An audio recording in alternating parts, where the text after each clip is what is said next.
welcome to That Florida Feeling. I hope everybody's having a good week. I am having a week, but there's no hurricanes, so that's a win. I do want to thank everybody for the shares, the likes, the support, the comments on any of the social media pages. Word of mouth is the best way to get a podcast known, and so I appreciate you guys sharing, talking about it, just anything to get more people to see That Florida Feeling. And I would not be here without you guys. So thank you so much. I also need to let you know that I will be having some guest hosts for the next few weeks. I'm not sure if it's next week's going to start or the week after, but I am going to have a surgery. And it's not one that I'm going to put off or be able to do a podcast with. So I have some great people lined up who will be filling in for me. I appreciate them. One is going to be Kev from Stupid History Minute. And you even may hear Mr. Florida Feeling as the other guest. You never know. He has his own Florida stories to tell. But I wanted to let you guys know, first of all, thank you. And secondly, I will be back. The podcast is not going anywhere. I just need to take some time for myself, finally. But I appreciate you guys being through this entire ride with me for the last 4 years. And you guys are amazing. So thank you. I actually got a lot of comments about Irma. Apparently, I am not the only one who got PTSD from Irma. And I really wish that no one ever had to go through a hurricane to deal with that. I do. Mr. Florida Feeling couldn't even listen to the podcast because he didn't want to relive the moments. So thank you for reaching out. I'm glad I'm not the only one. I really am. But I'm sorry that we've all had to be in literally that boat. Today, we're going to talk about a place that you may or may not heard of. Not going to lie, most people have not heard of this place. And that is Green Swamp. Green Swamp, Florida. Where is Green Swamp? Green Swamp is a flat area in west central Florida that's actually beautiful. It's got a lot of dry and wet habitats. It's a really cool ecosystem. It's in the middle of the Lake Wales Ridge. Words, y'all. Maybe my surgery will fix my words. Lake Wales Ridge to the east. And it actually covers almost 600,000 acres. It covers parts of Hernando, Pasco, Sumter, Lake Polk, and Hillsborough counties. The headwaters of the Peace River with Lacucci River, Okalaka River, and Hillsborough River actually come out of the Green Swamp. It is super important to the Florida aquifer because, that's where we get a lot of our water. That's near a lot of the springs. And of course, it's been around for a while. There's evidence of human use as far as 6,000 BC. But no real permanent settlements in the area they found until the arrival of the Europeans when they started cattle ranching and lumbering in the Green Swamp. A logging railroad was built across the Green Swamp to haul the cut timber out. And it lasted for a while, but of course, in 1960, we just had the actual anniversary for Hurricane Donna. Hurricane Donna actually pretty much flooded it out. And that's really when the Army Corps of Engineers went in with the Ford River Basin Project to kind of reduce the flooding, build dams, retentions in the area, keep the Green Swamp as it is for natural conditions, but also to help with flooding. And a lot of people actually wanted to develop the Green Swamp thanks to Disney World, because Disney World's not far from it. It really isn't. It's just east of it. And that's really a lot of people, it got a lot of backlash. A lot of people wanted to develop it. A lot of people thought it would be really good for Publixes and condos, because we all know that's what's built in Florida. But the state of Florida stepped in, they designated 322,000 acres of the Green Swamp as an area of critical state concern, especially being the headways of those rivers. It was also the last confirmed sighting of the ivory-billed woodpecker in Florida. So they did not want to do that, which I think is great. I think it's great that Florida does step in when it's supposed to, or should step in when it's supposed to stop that. Natural communities in the Green Swamp are not just to that woodpecker. It's also, you have actual like wetlands, dry lands that include the hammocks, pines, sandhills, oak scrubs, wet prairies, marshes, cypress domes, bottomland forest, and of course the riverheads. And it's actually a really, really beautiful area. Major swamp communities in the Green Swamp are cypress domes and Blackwater River swamps, which is where the swamp water is black and the gators live. But Blackwater River swamps primarily occur along the Withlacoochee and Hillsborough rivers, and they may be up to about a mile wide. Devil's Creek Swamp in Sumter County is actually one that would be a Blackwater swamp that covers that covers just over 6,000 acres, and that's from this. Now, of course, it is got many protected areas within the swamp. The Green Swamp Wilderness Preserve is the biggest at 110 acres, and it is run by the Southwest Florida Water Management District. But there are other areas of it, like the Colt Creek State Park. There's the East Track, the Hampton Track, and a couple other tracks. The Lower Green Swamp Nature Preserve is another almost 13,000 acres that's just in Hillsborough County. The General James A. Van Fleet State Trail actually goes directly through the Green Swamp. And then about 58 to 60,000 acres are part of the Withlacoochee State Forest. And then the Osprey unit of the Hillachi Wildlife Management Area is in the eastern part of the Green Swamp as part of the area of critical state concern. So it's a very interesting place. And yes, you can go visit it. You can visit any of those. You can visit trails. You can visit the Green Swamp just itself.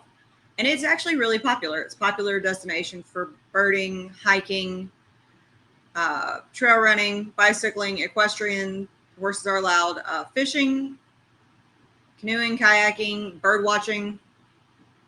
Birding and bird watching apparently are not the same thing, I found out one time. Geocaching is popular there. It's actually one of the popular places for trail runners to do the Skunk Ape Night Run and the Skunk Ape's Revenge. That does take place every year. And so it's a really, really beautiful place that absolutely needs to be preserved in Florida. It's huge to the water system. It's huge to just the animals alone, just the whole entire system. But Green Swamp holds a very dark secret. No, I don't mean the swamp ape, although he could be in there. You never know. So could a 40-foot alligator. We don't know. But the Green Swamp holds a dark secret. The Green Swamp is actually the home to an axe murder shack. Yes, you heard me right. Somewhere deep in the Green Swamp Wilderness Preserve in Central Florida, between Tampa and Orlando, is a dilapidated old shack. Yes, you can still walk right up to it. There's a nearby makeshift cemetery and headstone of evidence that occurred in that shack. Hand carved on the tombstone is R.I.P. 1917, Mr. and Mrs. Stewart. So, what happened? Well, first of all, let's start with the Stewarts. Nobody really knows how they came to be homesteading in the middle of a swamp. Maybe they wanted their own piece of paradise. Maybe it was just given to them. Who knows? But the Stewarts. Isham Stewart was born in 1860, and he was a bachelor and a horse farmer for most of his life. He finally married Sarah, known as Sally, and she was 15 years older than Isham and had 4 children by a previous husband. The two of them never had kids together, and they lived in Green Swamp. They homesteaded. It says they did agriculture. I don't really know what kind. But what they didn't do, what they did is not important. It's what happened to them that left a legacy that we still talk about to this day and that you can still visit somehow. I'm surprised that shack is still standing. In May of 1918, so just the 1900s, their bodies were discovered in their small wooden home. And this is small. Like when you guys, I'll post a picture of the shack, this tiny.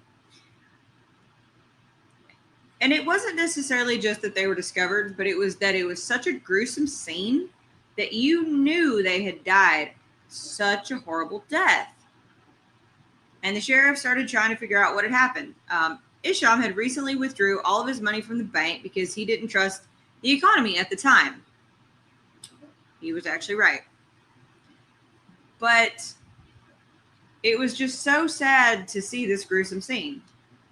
The sheriff was actually really good, and it didn't take him long to figure out that Sally's grandson, Josh Browning, and his friend John Tucker had come into some money. Quite a convenient time. Browning had purchased a new car, and Tucker had given $121 to one of his relatives, and witnesses claimed both men had been seen talking to each other at the train depot shortly before the murders had happened. Joshua Browning's mother told the sheriff that he had asked if his grandparents would draw their money from the bank. Both men were tried and convicted of the murders. Each were sentenced to 20 years in prison. You can still see where there's a plaque now next to their shack. But it's unusual that it's considered an axe murder. Because without a confession, you don't really know how they died because it was such a grisly scene. Of course, once they were found, they were buried in that grave near their home. This tombstone, though, is marked in 1917, and it took place in 1918. Maybe, who knows? Maybe the tombstone was placed after. But there is a newer plaque that you can see if you go out there. So if you do want to go visit Green Swamp, I'll tell you where you can go in just a second. I want to talk more about these murders. It is a creepy sight, y'all. One that you feel really bad for. Like, this guy was just raising cattle and growing things, and he just took his money out, and his wife was just helping him. They were homesteading. And it was just such a sad scene. They were actually found by Sarah's son, George Browning, one of her first original 4 kids. He had stopped by, and when he got to the cabin, he saw buzzards on the roof. And when he opened the door, he found a scene from a horror movie. Now, that means we don't really know when they were killed or how long they laid there, which is horrible in Florida for heat. According to George, he found his mother on the floor with her left hand and leg nearly severed, her head caved in, and next to her was an empty money box sitting in a pool of blood. Isham was still in bed, his skull crushed from an axe to the head. Now, this differs from a sheriff's report saying that the Stewarts' bodies were found rolled up in mattresses and buried outside, not far from the cabin. So, either way, it seemed like it was gruesome, but we don't know exactly how they were found. I would probably be more inclined to say they probably did not roll them up in a mattress. I don't know that why. I just don't. I'm not saying the sheriff's wrong. If you're out that far in the woods, most people are not going to go that far to hide what they've done. Josh Browning, George's son, George, the one that found them, his son, was actually apprehended and charged with their murders along with his friend John Tucker. According to Josh's testimony, the two visited the home on the afternoon of May 9th. So we do have a date, May 9th, 1918. Ate supper with the old couple before retiring to bed. It was a very tiny one-room cabin with 2 beds, a table, and 3 or 4 chairs. When the Stewarts had gone to bed, Browning and Tucker got out of bed. Tucker grabbed an axe, reached over Miss Stewart, and crushed her husband's skull, killing him instantly. Miss Stewart woke up, tried to grab the shotgun. Go her. And Tucker swung wildly, breaking her arm and leg and crushing in her skull as well. Why? That $1,500. You know, the Stewarts had just taken their money out, and $1,500 is what cost them their life. Browning ended up changing his story multiple times. That's just the ones the court actually agreed upon. That was seemed to be the most common. He did plead guilty to second-degree murder and received 20 years in Rayford. But that's not the end of Joshua Browning's story. Josh Browning actually escaped from Rayford with Luther Wilson, who was a 33-year-old man who had a life sentence for assaulting his sister and murdering a sheriff. But when they escaped, Wilson was actually killed in a shootout. But Josh Browning apparently returned to the Green Swamp to recover the money that he had done stashed, and then was on the run for 10 years. They say he gave himself up, but if you've been on the run for 10 years, why are you not in Cuba? What are you still doing in Florida, sir? Why? But upon returning to the prison, Browning was granted a motion to withdraw his plea to second-degree murder since he did not have money to hire an attorney, and the courts never asked if he wanted an appointed one. He was also not advised of his constitutional rights, and he was released soon after, in December of 1938.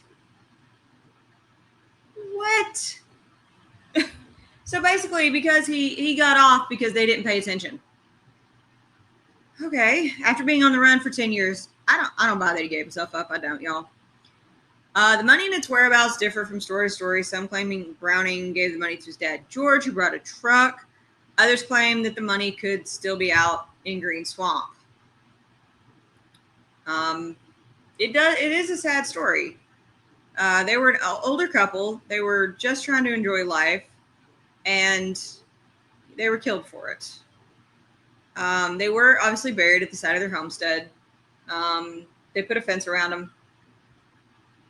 And there's that small wooden structure that is said to be the cabin where the murders occurred.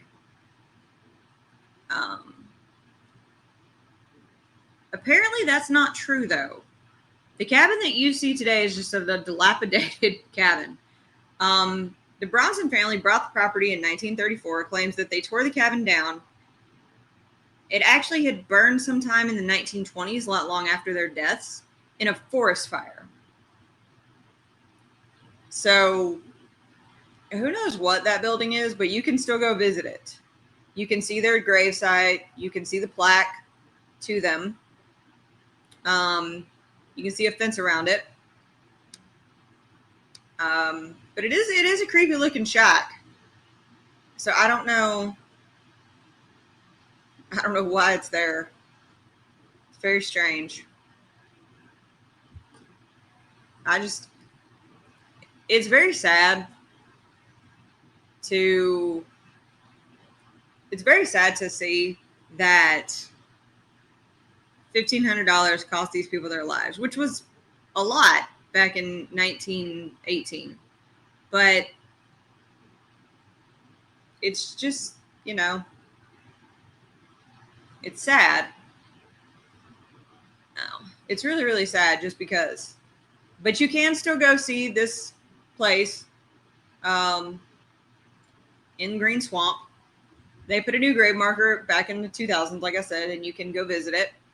It is on the east track of Green Swamp. But it's still going to be pretty far into the swamp. So, I mean, if you're wanting to go, you got to be prepared. It's like a 4-hour hike, depending on, even no matter which trailhead you go through. Pack water, bug spray, lots of bug spray. And it's, it's sad. It's so sad, but I think it's good that there's a new plaque, and I think it's good that it's remembered. If you do decide to go to it and you go through the East Track, once you reach the intersection of Logging Road and Cross Seminole Trail, the homestead is just a little bit off the main path. You can see it. And it's just another one of those strange tales that the Florida swamps tend to hide. If you do want to visit it in the Green Swamp Wilderness Preserve, it's 8 miles down Compresco Grade Road, east of 471. Please be respectful, guys, if you choose to visit. Do be respectful. Like that, somebody has gone to all the trouble to remember these people, to take care of this. Don't go ruin it for others. Don't be that person. Don't be Florida man. Because that's just rude. But I do want to know if anybody's been there. And if so, did you feel anything? Like seriously, did it feel haunted? Do you feel that the homesteaders are there still upset about what happened to them? I mean, I would be. I'd be mad. But speaking of Florida man, we have to talk about Florida man today.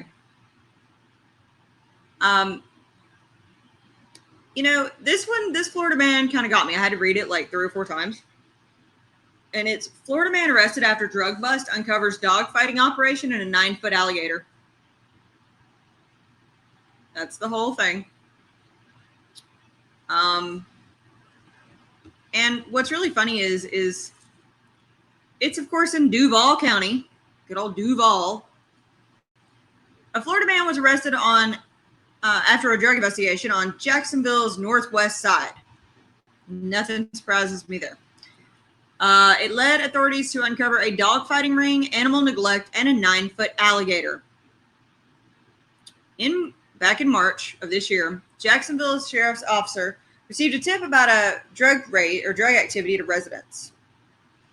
The suspect, 49-year-old Marquise Williams, was arrested, faces multiple felony, especially after they found cocaine, Oxycontin, marijuana, several firearms, dogfighting, and an alligator.